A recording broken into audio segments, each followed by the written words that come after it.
asbahta ma tas'alu fi imra'atika. Kamu punya uang, kemudian istri kamu bisa makan, itu ibadah. Bahkan sebagian ibadah itu dicontohkan Nabi yang akhirnya diprotes sahabat. Yaitu wa fi buti ahadikum sedekah. Kamu menggauli istri kamu itu ya sedekah. Sampai sahabat bilang, yang benar ya Rasulullah. Ayati ahaduna syahwatahu wa huwa lahu ajrun. Masa urusan biologis, urusan syahwat kemudian dia dapat pahala. Nabi menjawab, alaysa lawadhu'aha fi haramin akana alaihi wisrun. Bagaimana kalau dia meletakkan ke yang tidak benar, itu kan dosa. Nah, hal-hal seperti ini yang saya ingin teman-teman semua lah, semua. Saya juga agak ingin ngaji demi Anda juga agak ingin. Itu dosa sekali ngaji kok, pesanan kelompok tertentu itu enggak boleh. Islam itu untuk semua. Jadi ya cuma karena di depan saya jenengan ya seakan-akan jenengan korbannya. Itu ada ilmunya dalam usul fikih itu. Jadi orang itu harus ngaji usul fikih. Nama yang disebut, mungkin Mas Sufyan masih ingat zaman ngaji usul fikih. Nama yang disebut itu tidak jaminan sebagai prioritas perintah. Jadi misalnya gini, kebetulan yang di depan Nabi itu Abu Dzar. Nabi ya bilang, ya Abu Dzarin ini uhibbuka misalnya, atau ya Mu'ad ini uhibbuka, atau ya Abu Hurairah ini uhibbuka misalnya. Banyaklah riwayat yang Nabi nyebut ya Abu Dzarin, ya Mu'ad, ya Abu Hurairah. Kemudian misalnya Nabi meneruskan khitab, ini uhibbuka, saya mencintai kamu, fakul dubur sholatin, atau sebagian riwayat disebut fala tada'anna dubura kulli sholatin, Allahumma inni ala dzikrika wa syukrika wa husni ibadatik. Saya mencintai kamu, siapa saja, Mu'ad bisa, Abu Dzar bisa siapa.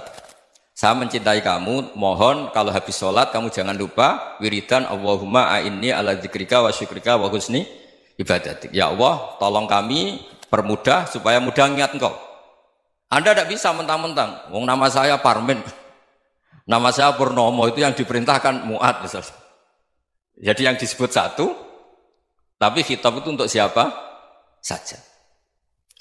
Saya teruskan. Jadi saya mohon semua kita melakukan kebaikan itu, kalau dalam kaidah fikih disebut al-yakin la yuzalu bisyak. Banyak kebaikan yang kebenarannya itu 100%. Tidak punya efek samping ke pihak lain, ke kelompok lain, ke komunitas lain. Itu tadi misalnya Anda makan, dan itu murah sekali, hanya butuh satu piring. Setiap punyaan kamu muji Allah, setiap minum kamu muji Allah. Itu redaksinya Rasulullah SAW disebut, Allah sangat ridho ketika seorang hamba makan, kemudian dia memuji Allah. Atau minum, kemudian dia muji Allah. Logikanya gampang, negara seperti ini yang kamu harapkan bentuknya kayak apa, mertua, ipar, komunitas, tetangga, itu nyata terjadi itu kan belum pasti. Sementara yang mesti terjadi adalah kamu butuh makan, kalau tidak mati. Butuh minum, kalau tidak mati. Butuh bumi yang nyaman ditempati, kalau tidak kita juga mati. Sebab itu Allah kalau menyebut nikmatnya itu hal-hal yang keseharian. Alladzi at'amahum min ju'. Allah itu siapa? Allah itu yang menciptakan kamu bisa makan.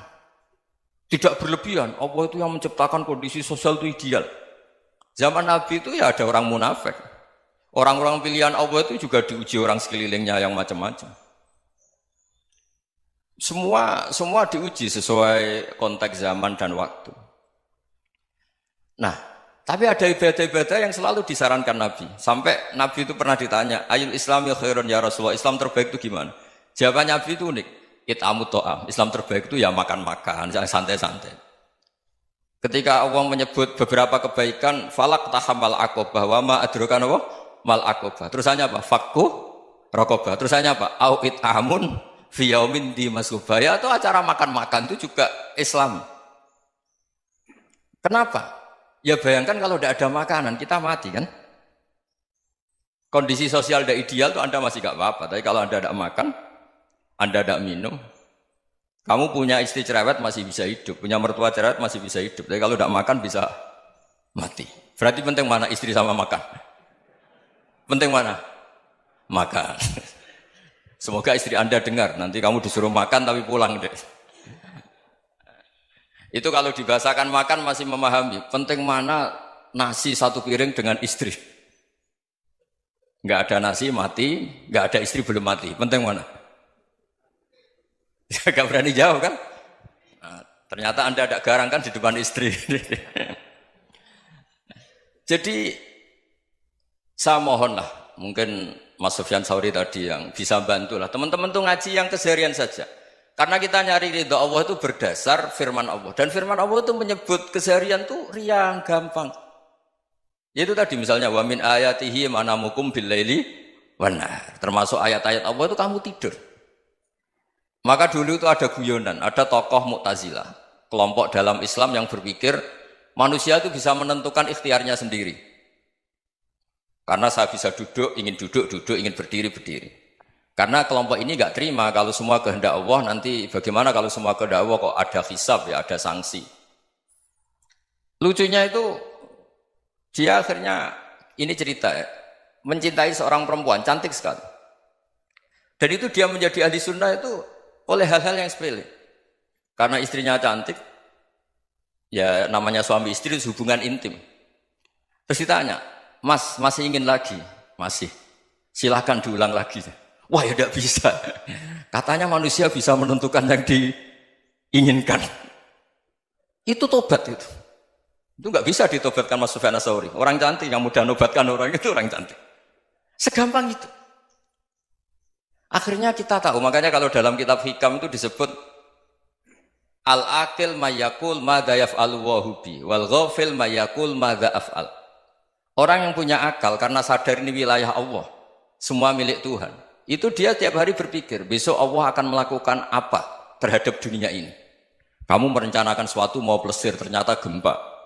Mau wisata ke Rusia, ternyata perang. Kamu tidak pernah tahu apa yang akan terjadi besok. Wa ma tadri nafsum madza taksibu ghadan. Tapi anda semua kita ini sering punya jadwal permanen. Makanya saya kalau diundang siapa saja, sana takdir. Yang jelas Gus ini acara penting. Ya masih acara penting nak pangeran ngersakno piye? Kok ape dadi pangeran? Kamu kok mau jadi Tuhan? Itu kadang ya kiai. Penting Gus acara ini jenengan harus memastikan bisa. Loh kamu itu yang ngajarin tauhid, sesuatu itu biadillah kok bilang-bilang apa pasti. Kalau maksa terus tak tobatkan loh kamu kata saya. Ya kalau gitu Gus bilang insya Allah. Wah itu hati saya, fisik saya, roh saya sudah bilang insya Allah. Tidak usah kamu latih kata saya. Nah hal-hal tauhid keseharian itu gampang sebetulnya. Wal ghafil yaqulu madza af'al. Tapi orang yang lupa Allah dia setiap hari bilang besok apa? Kita bisa melakukan apa? Seakan-akan dia itu aktor, dia penting, dia subjek permanen, dia. Padahal kita ini hanya objek kehendak Allah Subhanahu wa taala. Karena kita yakin sesuatu yang terjadi di alam raya ini kita tidak bisa apa-apa. Makanya saya sering ngaji, sering bilang saya. Ketika Anda mensifati Allah, Dia yang menghidupkan. Sudah itu tanamkan sehingga ketika kita mati santai saja. Kenapa santai? Allah punya cara menghidupkan kita. Zaman kita hidup juga gak tahu caranya ngelola jantung, ngelola paru-paru. Kamu juga gak tahu ngelola oksigen yang tidak beracun, tidak ngandung polusi. Tahu-tahu hidup. Gak ingin tua ya tahu-tahu tua, gak ingin mati tahu-tahu mati. Selama ini kita hidup juga gak tahu apa sebetulnya. Hanya gaya tok, punya jadwal, punya planning. Kalau kamu bisa menentukan pilihan Anda, pasti Anda istrinya cantik, 4 neriman semua, kona'ah semua. Nyatanya enggak kan? Ada 1 jelek, cerewet. Wah itu kan, nyatanya enggak bisa apa-apa Anda kan? Dan kamu bawa mati lagi. Itu kan, istri Anda juga gitu, punya keinginan, punya suami yang ganteng, yang jabat, yang neriman, yang enggak poligami. Ya enggak kesampaian juga. Kalau kita ngitung tingkat kegagalan kita itu gagal terus. Ya kan? Nah, terus ingat Allah, madza yaf'alu wa bi. Orang yang punya akal selalu berpikir Allah itu menghendaki apa terhadap saya. Lalu sama-sama orang tuh. Melihat orang yang serius, itu kata Anda itu pemikir berat, serius. Senang punya tokoh yang merengut tuh, karena kamu anggap serius. Tapi sebagian orang menganggap orang yang serius itu wong merengut, wong masam, wong muka kok ditekuk. Jadi sama itu hati ya muqallibal qulub tsabbit qalbi ala dini, karena kita enggak tahu cara berpikir kita tentang orang lain, tentang sekeliling kita. Misalnya kita orang baik yang jenis ngrumat fakir miskin. Ada orang bangun masjid mewah itu janggal. Apa artinya masjid mewah kalau banyak orang kelaparan? Tapi kalau yang jenis pendidikan apa artinya masjid mewah kalau tidak bisa ngaji? Nanti yang jenis infrastruktur apa artinya ini kalau semuanya punya sudut pandang yang berbeda-beda. Dan Islam mengapresiasi semua kebaikan. Tapi katakan semua kebaikan itu adalah kehendak Allah Subhanahu wa taala. Karena apapun baik Anda itu pakai fasilitas yang diberikan oleh Allah Subhanahu wa taala. Sehingga ini yang disebut qulillah tsumma darhum fi khawdihim yal'abun. Ya kembali tadi ke tema-tema bahwa keseharian Anda ini sudah Islami. Saat Anda tidak bisa melakukan apa saja. Saya sering ada jenazah, biasanya kalau tetangga meninggal saya sering disuruh ngelepas. Saya bilang orang ini baik. Karena sering ngelamun di rumah, sering nganggur di rumah. Ditanya sama anaknya, kenapa Gus nganggur baik? Ya kalau dia nganggur artinya juga agak berbuat sesuatu yang maksiat kan? Ya kan? Orang nganggur di rumahnya ya tidak bunuh orang, tidak maling, tidak korupsi, ya namanya nganggur di rumah. Lah cuma istri cara pandang nganggur gak menghasilkan uang itu. Tapi juga gak menghasilkan kriminal kan.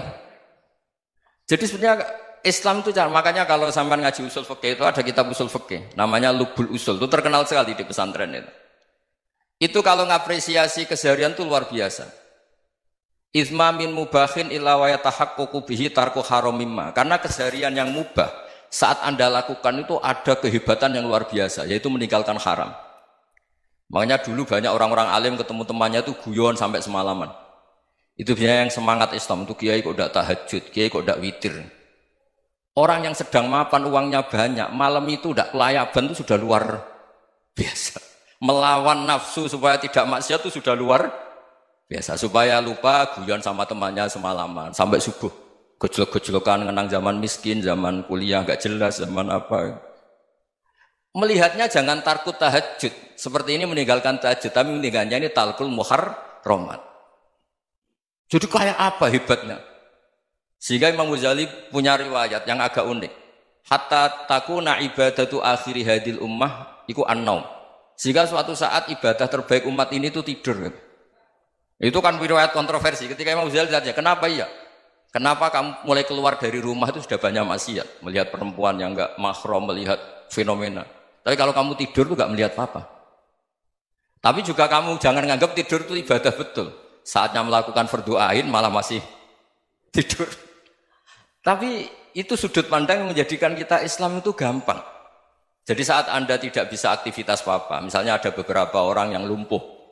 Lumpuh itu memang nggak bisa Jumatan, nggak bisa ibadah, tapi dia juga nggak bisa maksiat. Tidur itu memang Anda saat itu tidak bisa tahajud, tidak bisa witir, tapi saat itu ada zina, ada maling, tidak gosipkan orang, tidak bully orang, tidak menanamkan kebencian, tidak hasud. Sehingga tidur menurut Allah Ta'ala wa min ayatihi manamukum billaili apa? Wan nahar. Karena di tidur itu selain ada unsur istirahat, jaga kestamina, juga ada unsur meninggalkan beberapa keburukan. Nah saya mohon ibadah yang keseharian ini kita jaga. Supaya kita semua baca ayat itu fasih. Fasih itu tertanam di hati. Allah itu siapa? Alladzi at'amahum min ju'i wa amanahum min khauf. Dan Allah kalau cerita di Quran itu anna sababnal ma'a sabba tsumma syaqqaqnal ardha wa syaqqa fa ambatna fiha habba wa inaba wa qadba wa zaituna wa nakhla wa hada'iqa hulba. Kamu tahu saya ini siapa kata Allah?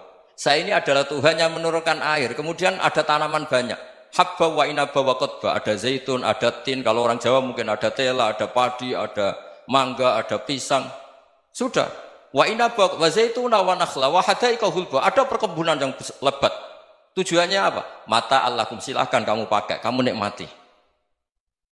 Tapi karena kadang kita ini punya ide-ide besar.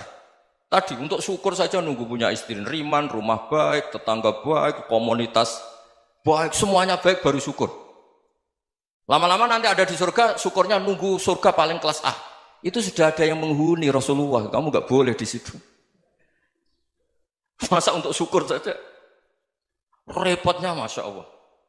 Jadi mohonlah Quran yang kalau Anda hafalkan juz sama itu kan ada ayat-ayat yang kayak tadi. Ya, fal yanzuril insanu ila ta'ami. Coba lihat apa yang kamu makan ya? Dari mana? Dan untuk mempertahankan hidup kamu keseharian. Jadi jangan kira ibadah itu harus membentuk komunitas yang versi Anda. Ibadah itu harus hal yang mulu-mulu. Kesehariannya Anda alami. Loh ini saya tidak bikin-bikin. Saya ngaji bukan karena berdasar pesanan. Itu ayat yang saya bacakan betul ada ayatnya kan. Fal yanzuril insanu ila ta'ami. Anna sababnal ma'a sabba thumma syaqqaqnal arda syaqqa fa ambasna fiha habba wa inaba wa qadba wa zaituna wa nakhla wa hada'iqa ghulba. Terusannya apa? Mata'al lakum, silakan kamu nikmati. Mata itu silakan kamu nikmati. Ya kayak sampean dikasih hidangan ya makan. Ya sudah makan, habis makan ya minum, habis itu ngantuk ya tidur, ya sudah normal-normal saja. Kayak apa indahnya Islam? Tapi Anda mencari Islam yang gimana lagi? Nah itu yang diajarkan guru-guru kita, diajarkan sanad kita sampai Wali Songo, sampai Rasulullah SAW. Bahwa pada akhirnya ada jihad, ada perang. Itu dulu memang perang, bukan membunuh, beda. Dulu kita dijajah Belanda ya perang, dan itu normal karena kita dijajah. Jadi ketika orang lain ingin baik sama kita, wa in ahadum minal musyrikin astajaroka ya fajirhu hatta yasma'a kalam Allah. Kalau mereka ingin baik ya kita baik. Makanya ada istilah mustakman, mu'ahad. Kalau mereka ingin damai, berdampingan dengan kemajmukan ya itu yang lebih baik. Karena memang Islam menghormati proses perdamaian. Wa in janahu lis-salmi ya fajnah lah. Kalau ingin damai ya kita harus